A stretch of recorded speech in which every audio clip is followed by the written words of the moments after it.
గ్రామాభివృద్ధి లక్ష్యమంటూ సర్పంచ్ అభ్యర్థి సుజాత అన్నారు. ప్రభుత్వ సంక్షేమ పథకాలతో అభివృద్ధి చేస్తామని తెలిపారు. బీఆర్ఎస్ ప్రభుత్వంలో దళితులకు దళిత బంధు ఇల్లు రాలేదన్నారు. నిరుపేదలకు సంక్షేమ పథకాలు అందిస్తామని సుజాత హామీ ఇచ్చారు. సంక్షేమ పథకాలు అందిస్తామని తెలిపారు. గత ప్రభుత్వం 10 సంవత్సరాల పరిపాలనలో ఒక్క ఇల్లు ఇచ్చినా పాపన పోలేదు.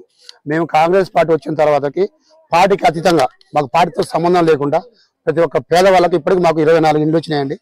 ఇంకా మా అధిష్టానం 50 ఇండ్లు ఇస్తా అని చెప్పంటారు.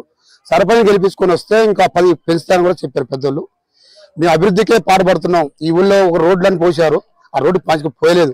గత ప్రభుత్వంలో ఉన్న సర్పంచ్ కనీసం ఆ చెరువుని 2-3 ఎకరాల పాటు కబ్జా చేసుకొని అన్నదమ్ములు తిప్పలు పెట్టించి అన్నది ఆగం చేసిన వ్యక్తి. ఆ విధంగా కాకుండా మేము మా పార్టీకి మేము పని చేసుకుని మా పార్టీకి వచ్చినా కానీ లేని కానీ సాయం చేసుకుని పోతాం. గత రాజశేఖర రెడ్డి హయాంలో కూడా మేము ఈ విధంగా ఎవరు కట్టుకుంటే ఇల్లు వాళ్ళని చెప్పి బీజేపీ వాళ్ళకి కానీ కమ్యూనిస్ట్ పార్టీలకు కానీ కాంగ్రెస్ పార్టీలకు కానీ ఎవరికైనా ఇల్లు ఇచ్చారు, అందరికి ఇచ్చారు అవసరం. ఇప్పుడు ఆ విధంగా ఇస్తామని చెప్పి పిలుచుకుంటున్నాం.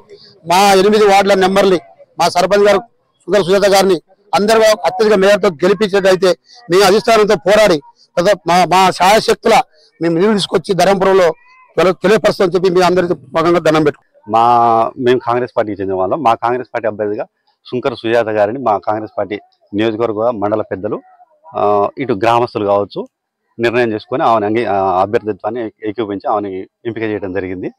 గతంలో టీఆర్ఎస్ పార్టీ ఉన్నప్పుడు మాకు తుల్జరపేటకు దళిత బంధు వచ్చి మా గ్రామానికి రాకుండే ఇందిరమ్మ ఇల్లు ఇస్తామని చెప్పి డబుల్ బెడ్రూమ్లు ఇస్తామని చెప్పి ఒక ఇల్లు కూడా మంజూరు చేయకపోగా గతంలో 2014 ముందర వచ్చిన కాంగ్రెస్ పార్టీ ఇచ్చిన ఇళ్ళకు కూడా బిల్లు లేకుండా ఇబ్బంది పెట్టిన సందర్భాలు ఉండే. వాటిని అన్నింటిని అధిగమించి ఇప్పుడు వచ్చిన కాంగ్రెస్ పార్టీ మా హయాంలో దాదాపుగా మా ఊర్లో 24 ఇళ్ళు మా ధర్మపురం గ్రామ పంచాయతీకి పక్కన వచ్చిన మా మేఘతండకు వచ్చి అక్కడ ఒక దాదాపు 20 ఇండ్లు ఇవ్వడం జరిగింది. ఇవన్నీ దృష్టిలో పెట్టుకొని